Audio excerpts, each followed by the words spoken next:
मीनू चिड़िया अपने घर में बैठी अपने बेटे के साथ दाना खा रही थी। तभी चिड़िया का बेटा चिड़िया से कहता है, मम्मा, मैं रोज ही ये सूखे दाने खाता हूँ। अब तो आमों का मौसम भी शुरू हो गया है।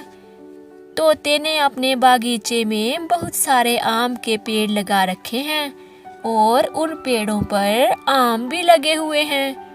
आप मुझे वहां से आम तोड़ कर ला दें। नहीं नहीं कुक्कू बेटा, चोरी करना बुरी बात होती है।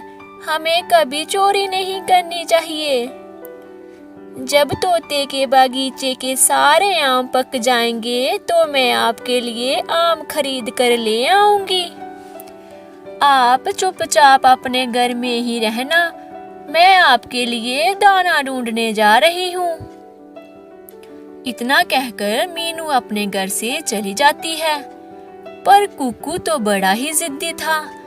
उसका ध्यान बार बार आमों की तरफ जा रहा था।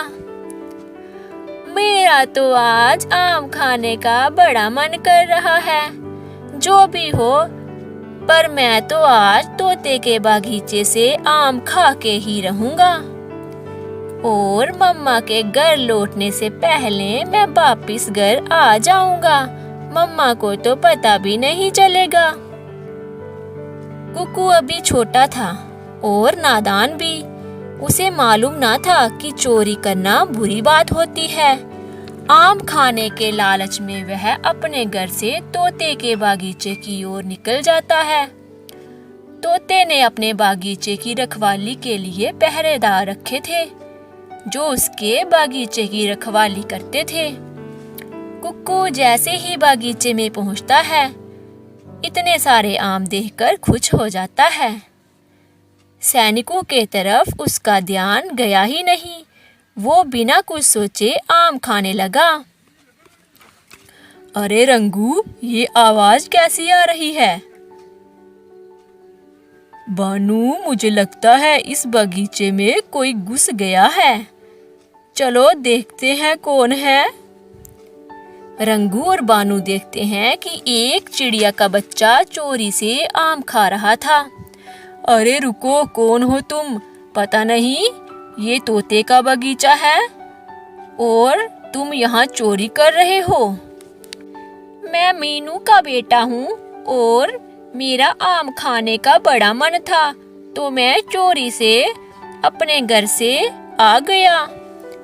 अच्छा, तुम उधर ही रुको, तुम्हें अभी बताता हूँ कि चोरी का क्या परिणाम होता है। रंगू, जाओ जल्दी से उसे पकड़ लाओ। फिर कुक्कू को पकड़कर तोते के पास ले जाते हैं। महाराज, ये आपके बाग में से आम चुरा रहा था।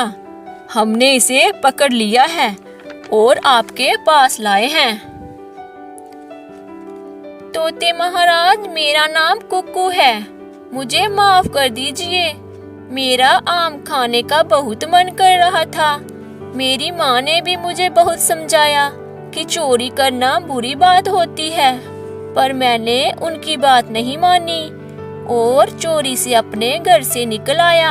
आप मेरी इस गलती के लिए मुझे माफ कर दें। उस छोटे से बच्चे की बातें सुनकर तोते महाराज का मन पिघल गया और उन्होंने कहा, सैनिकों, एक आमों की टोकरी लाओ।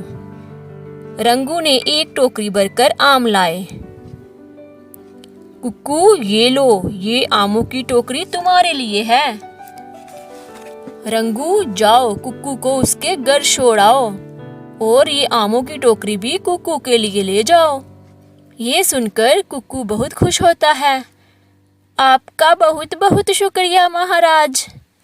फिर सैनिक कुक्कू को लेकर उसके घर जाते हैं। अरे बेटा कुक्कू, तुम कहाँ चले गए थे और ये सैनिक तुम्हारे साथ क्यों आए हैं? कुक्कू ने सारी बात अपनी माँ को बता दी। मैंने आपको समझाया भी था कि चोरी करना अच्छी बात नहीं होती, पर आप फिर भी आम खाने चले गए। मम्मा, मुझे माफ कर दो। मुझे तो तोते महाराज ने भी माफ कर दिया है और देखो उन्होंने मुझे ये टोकरी भरकर आम भी दिए हैं। हाँ चिड़िया, ये लो आम, ये महाराज ने भेजे हैं। मेरी ओर से महाराज जी को धन्यवाद कहना कि उन्होंने मेरे बेटे को माफ कर दिया। फिर रंगू वहां से चला जाता है और कुकू मजे से आम खाने लगता है।